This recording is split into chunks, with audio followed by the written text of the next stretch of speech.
Okay na po. Dark yung buhok mo. Kaya nga po. Okay, cut ko muna siya hanggang dito. Tapos retouch ko yung gupit. Pero Okay yung gusto mong kulay, parang mga milky blonde o honey blonde. Opo. Okay, basta yung kakayanin. Maganda mo. ba siya pag may money face din? Okay naman siya. Okay. Kaso pag gumawa tayo ng money face, magkaka-shadow roots tayo dito sa top ng mas mga 2 inch. Kasi Okay. para lumabas yung money face. Kayo na po bahala. Sige. Ito na yung pinaka-part mo na. Opo. Okay, sige. Cut ko muna, ha? Okay. Thank you. Thank you. Yung pinapanood mo lang. Tapos ngayon, ikaw na. Araw-araw ko kaya tinitingnan. Sabi ko, kailan kaya ako makakapag... O, yan na yan. Yan yung mismong pinakita mo sa aking color mo. Yan naman, pinagkaiba, AI siya.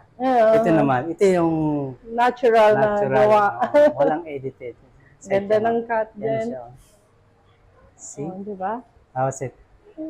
Sino ka dyan? Oh, di ba? 10 years younger. Oh. Sa bagay sa yung gupit. Oh. Thank you po. Thank you. Sabi niya, lalabas kang masaya. Yes. Hindi ba gusto mo kanina may money piece? Opo. Nilagyan kita Ito. dito. Um, Yan siya. Thank you so Thank you much. po. Thank you.